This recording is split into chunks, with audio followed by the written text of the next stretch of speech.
Hello everyone, this is Dr. Siddhanamurthy SM, Head of the Department of Botany. My dear students, today I am going to show you the practical related aspects of one of the gymnospermic plant that is called as Neem. So Neem is one of the gymnospermic plant. It is more related to the angiosperm. The plant almost looks like an angiospermic plant. The leaf, the growth, appearance almost resembles to that of angiospermic plant.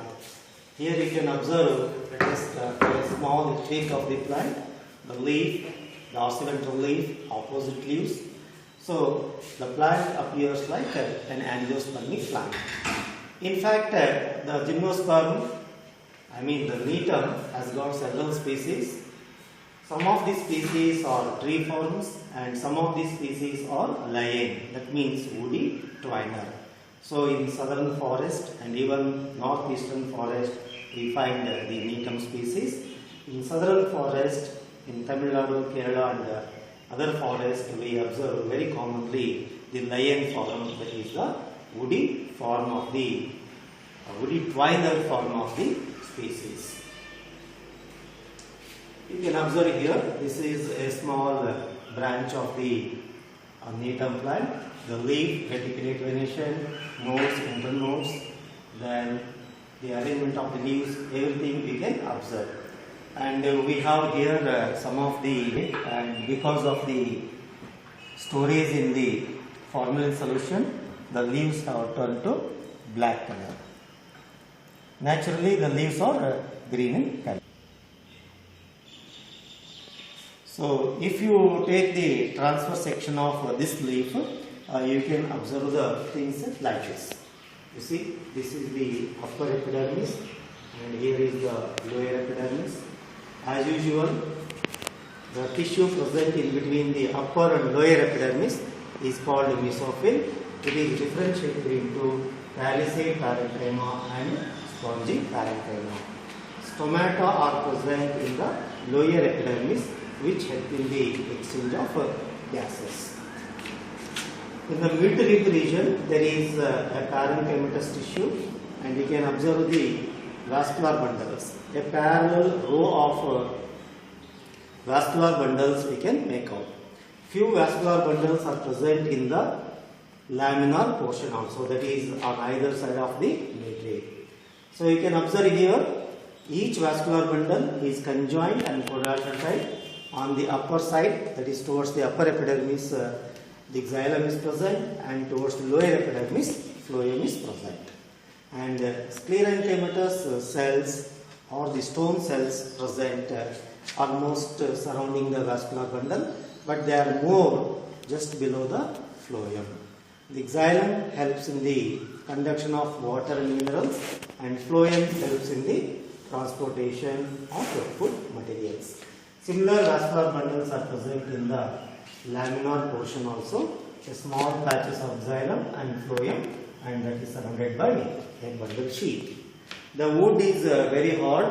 If you take the transverse section, you can study the wood, that is the secondary stem, and the primary structure also we can observe.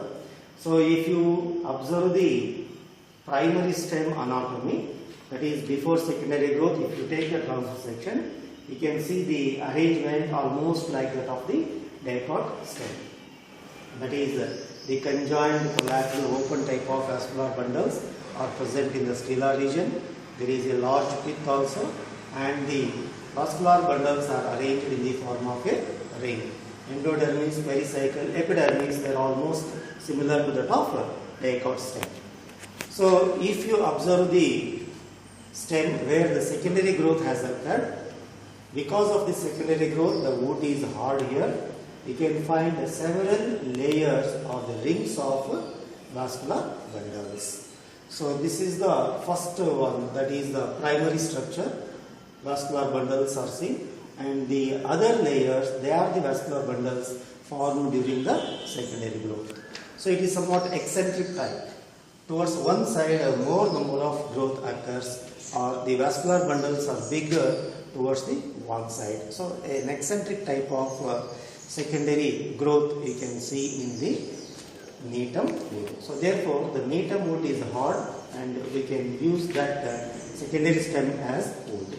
And of course these are the phloem tissues and here are the xylem elements. Even in case of root also there is a primary structure as well as secondary structure. Primary root is similar to that of dicot root and here is the secondary root. You can observe the secondary growth has occurred here. So that is why the root is hard. And this is of course secondary phloem and here is the cambium and this is the cortical region and here are the medullary rays. So this is about the anatomy of leaf and primary stem, secondary stem and of course this is the secondary root. Coming to the reproduction, the plant male and female cone, we can observe here this is one of the branch having male part. In other words male flowers. So therefore this branch is called as what? Male cone. And you can see distinct node-like regions where the bracts are aggregated to form a cone-like structure. I mean a cup-like structure. We can call it as a cupule. So here you can see the presence of male flowers. However, certain sterile female flowers are also seen in the cluster. So this is the one cup where several bracts are there and here are the male flowers. You can observe here in the cyclos and phyllodes we observe microsporophylls. Here the same microsporophyle we call it as the male flower. As I said already, it shows affinity towards angiosperms. So how we find the perianth in the angiospermic flower? So like that we find perianth here and some jointed hairs are there. The male flower is represented by a stamen having a short stalk and a dipicus anther. So here you can see the LS of this cone. You can observe here. This is the bract and here are the male flowers or the stamens. The anther is nothing but the microsporangium. You can see the perianth also. Inside the microsporangium, the microspores are produced and these microspores develop into male gymptophyte. Certain sterile female flowers are also present. The female flowers look like ovules. So the microspores within the sporangium they start develop into male gymptophyte and some of the development takes place after the pollination, that is after they are released from the anther and when they reach the ovule. This is the female cone and you can see they are in the LS also, and the female flower is represented by ovule and here you can come across with the two types of bracts. So some of the jointed hairs are there and here is the bract and of course this is the ovule. We can observe the structure of the ovule here. Three we can make out, that is the outer integument, middle integument and inner integument. So micropyle is in the form of a long canal-like structure, so we can call it as a micropylar tube. The main body of the ovule is nothing but the nucellus. You know that is the diploided spore producing tissue.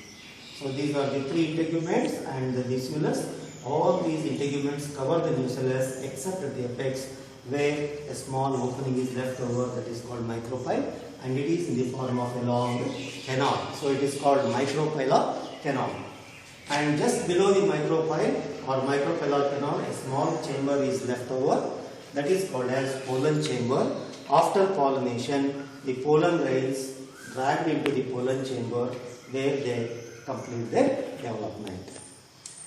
From the nucellus, from this nucellus, as usual, megaspore mother cell is produced, and this megaspore mother cell undergo meiotic division, and there will be formation of megaspores. Usually, 3 of them degenerate, and one functional megaspore develops into female gymptophyte. That female gymptophyte is similar to that of the angiosperms, so therefore we can call it as embryocyte.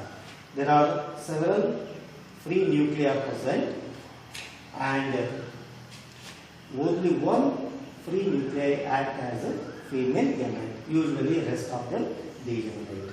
So the colon tube formed from the male gametophyte reach the embryo sac, it releases the gamete, then the male gamete fuses with the female gamete and zygote is formed, and that zygote later on develop into embryo. A pad-like tissue is present below the embryo sac, and that is called as pneumatic tissue. Once the fertilization is over, this ovule develops into seed. So you can observe here, this is the fertilized ovule. So the zygote forms the embryo, and that embryo is present in the seed. When the seed germinates in the soil, a new neem plant will be developed. So here for the practical purpose, you have to see the male cone, female cone and the LS of ovule. These are the male cones. Ring-like structures are there. So there will be several bracts forming a cup-like structure, and here you will find the male flowers. So this is the specimen, preserved specimen, that is why not clear, you can observe in the chart. Here gap is more, but in the natural specimen they are very closely arranged. At this region you will find the male flowers. Female cone, and here will be the ovules. Small ovules are there. After development they develop into bigger one. In the chart you can make out ovules. So male cone and the female cone. Observe this LS of male cone, LS of female cone and ovule, and even in the TS of leaf under the microscope.